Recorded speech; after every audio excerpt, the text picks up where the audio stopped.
ప్రపంచవ్యాప్తంగా భారతీయులు పాకిస్తాన్పై విభిన్న విధాలుగా ర్యాలీలు, ఖబర్దార్ పాకిస్తాన్ అంటూ నినాదాలు.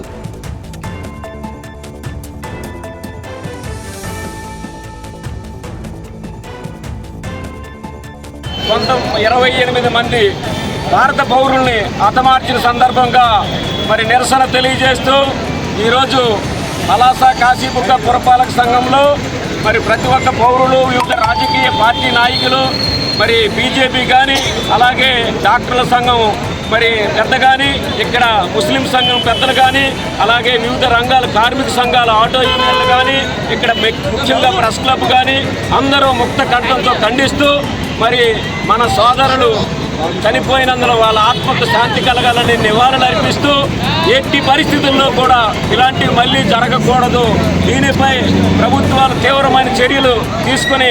శ్రీకాకుళం జిల్లా మత్స్యకారులకు ఇబ్బంది తెలుసుకునేందుకే నేరుగా వచ్చా ఏపీ సీఎం చంద్రబాబు.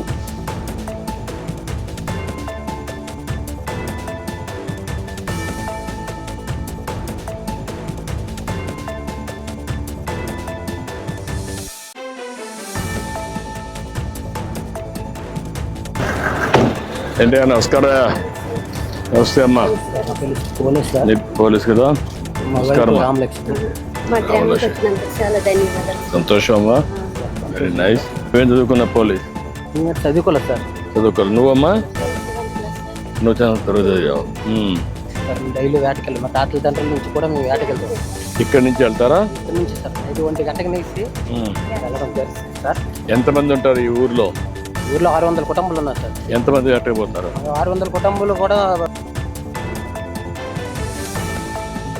శ్రీకాకుళం జిల్లాలో పర్యటిస్తున్న సీఎం చంద్రబాబుకు మీరు చేసింది ఈ జిల్లాలో ఏముంది అంటూ సూటిగా ప్రశ్నించిన మాజీ మంత్రి అప్పలరాజు.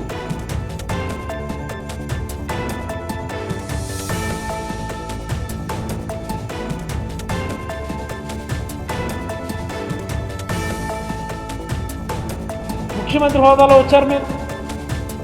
గతంలో మీరు ప్రతిపక్షంలో ఉన్నప్పుడు మీ అలయన్స్లో ఉన్నటువంటి జనసేన అధినేత పవన్ కళ్యాణ్ గారు సైతం ఇదే హెచ్చర్లలో ఒక బహిరంగ సభ పెట్టి మాట్లాడారు. హార్బర్ల గురించి, పోర్టుల గురించి, ఈ జిల్లాలో ఉన్నటువంటి వలసల గురించి. ఈరోజు నేను అడుగుతా ఉన్నా, అయ్యా చంద్రబాబు గారు, మీ 44 ఏళ్ల తెలుగుదేశం పార్టీ చరిత్రలో కానీ ఇంతకుముందు ఎప్పుడు నేను చంద్రబాబు గారి 14 ఏళ్ల ముఖ్యమంత్రి కాలంలో మాట్లాడేవాడు. ఈరోజు నా మాటను నేను మార్చుకుంటున్నాను. అనేక సందర్భాలు ఇదే మాట నేను అడిగాను. చంద్రబాబు గారి 14 ఏళ్ల ముఖ్యమంత్రి కాలంలో, గతంలో అని. ఈరోజు నా మాటను మార్చుకుంటూ తెలుగుదేశం పార్టీ 44 ఏళ్ల చరిత్రలో ఈ రాష్ట్రంలో ఉన్నటువంటి తీర ప్రాంతంలో మీరు ఎన్ని హార్బర్లు కట్టారు, ఎన్ని పోర్టులు కట్టారో ఈ రాష్ట్ర మత్స్యకారుల కోసం తెలియజెప్పాలని నేను అడుగుతా ఉన్నాను. శ్రీకాకుళం జిల్లా పర్యటనలో సీఎంను కలిసిన పలాస ఎమ్మెల్యే గౌతు శిరీష. పలాస నియోజకవర్గ సమస్యలను సీఎం దృష్టికి తీసుకెళ్లిన ఎమ్మెల్యే.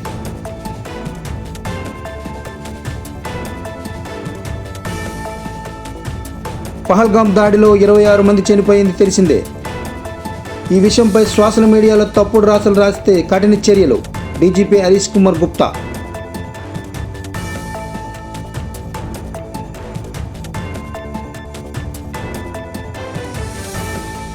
కాశ్మీర్లో ఇంటి దొంగలను ఏరిపారేస్తున్న భారత సైన్యం.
Let's go.